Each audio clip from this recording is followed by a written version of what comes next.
We talked about the hottest cards this week, but now it's time to look at the top 10 coldest cards. Maybe you can find some deals out there. This video is sponsored by Flipside Gaming. Check out flipsidegaming.com for all your gaming needs. Right now you can pre-order Modern Horizons 3, Universe Beyond Assassin's Creed, or find a vast number of other great products on their website. Remember, shipping is free in the US if your order is over $100 or consists only of singles. Just look in the description or the comment section below for direct links to their site.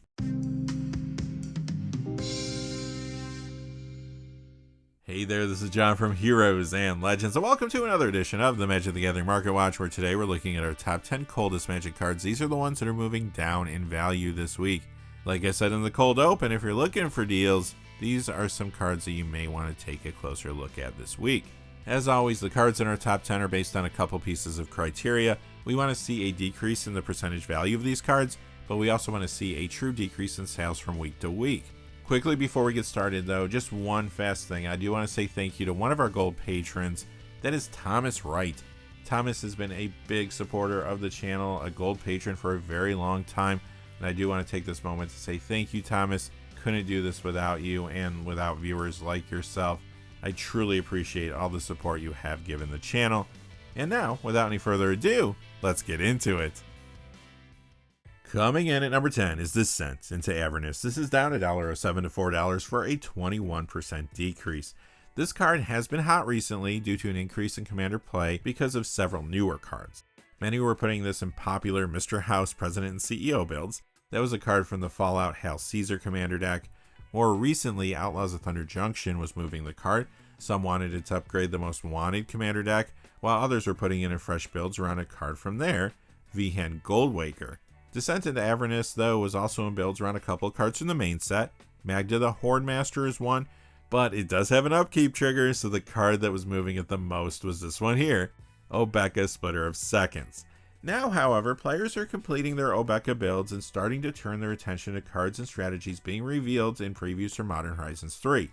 That, along with an increased number of copies in the marketplace from sellers trying to take advantage of the recent increases, leads to Descent into Avernus retracting some this time around. Our number 9 card is Keen, Duelist, down $1.15 to $3.12 for a 27% decrease. This is from the Commander 2021 Silver Quill Statement deck. Recently, this card was also moving up due to an increase in commander play thanks to Outlaws of Thunder Junction. It was in builds around a couple cards from there, Rakdos the Muscle, and of course, Obeka Splitter of Seconds. Keen Duelist has an upkeep trigger after all. Here we have another example of a card that was pushed mostly due to Obeka, but Keen Duelist is now moving down as more copies hit the marketplace, and players and speculators start to turn their attention from Obeka to the next big commander deck. Number 8 is Satoru the Infiltrator, down $1.25 to $3. That's a 29% decrease. This was our number 5 coldest card for 2 weeks, then it went to number 8, then 9, now it returns to the number 8 spot. Here we have an Outlaws of Thunder Junction card that sees a lot of play, but still moving down due to all the copies getting out there. Keep an eye on it though long term. A few weeks ago, Aspiring Spike streamed a Modern Brewing session featuring a Satoru Vial deck. Now we are seeing a bunch of Modern decks playing the card. For example, multiple copies, sometimes playsets are found in these decks. Builds like Crabvine, Esper Stoneblade, Esper Reanimator, Esper Blink, Dimir, Esper, and 4-color Scam. It's also now found in Pioneer Dimir Vampires too. And you see it in Legacy Esper Scam. Additionally, it has been a fairly popular commander already, and it's in the 99ism builds there too, old and new, including a popular one in the form of Yuriko the Tiger's Shadow.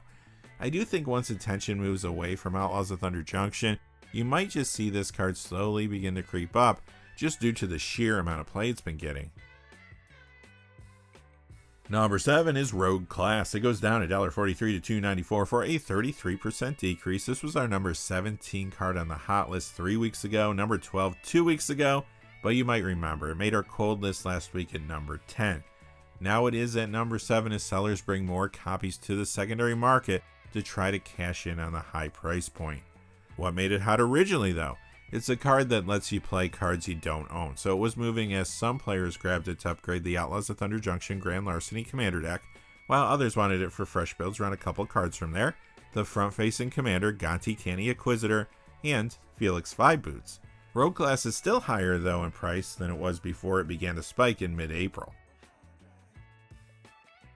Our number 6 card is Collector's Cage, down $1.64 to $6.76. That's a 23% decrease. This is from Outlaws of Thunder Junction's Big Score subset, and this was our number 2 hottest card 3 weeks ago. 2 weeks ago, however, it became our number 1 coldest card. Last week was cold again at number 6.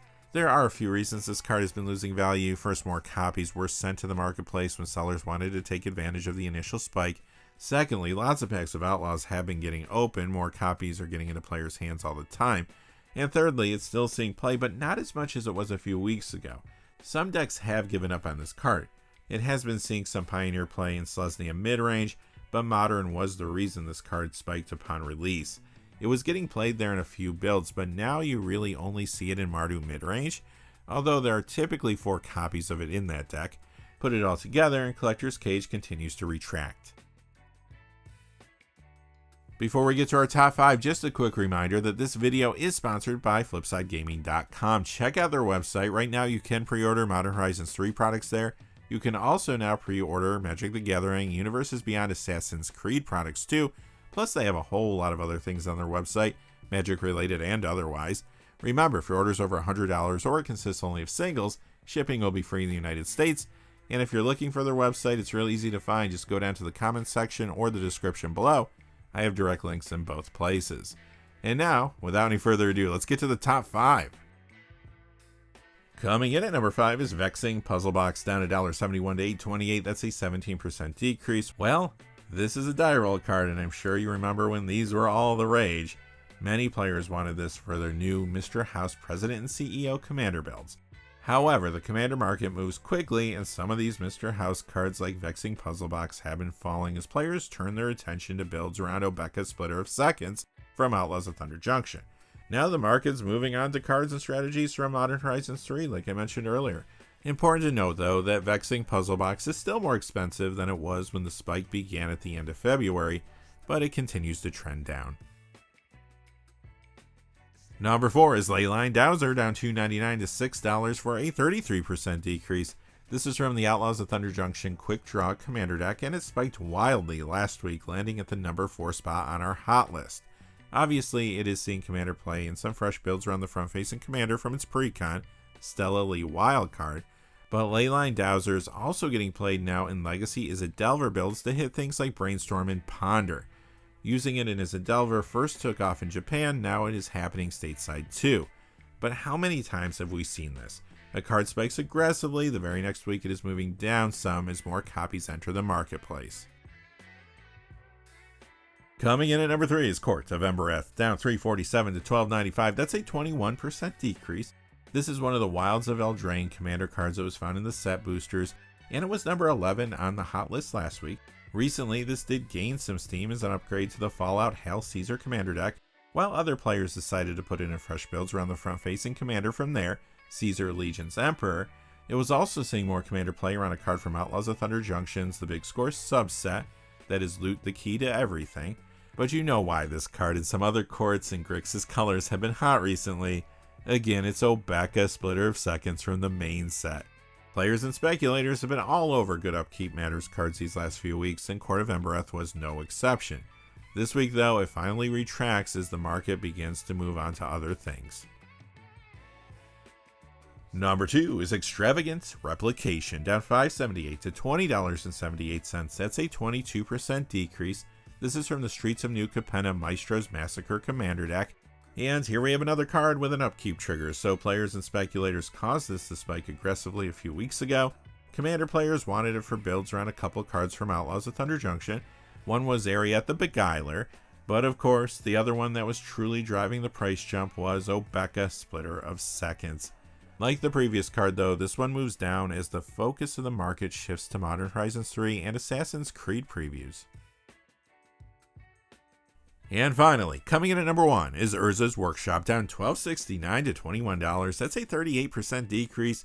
This was one of the Brothers War Commander cards that you could find in set boosters, and it was our number 1 hot card just 1 week ago.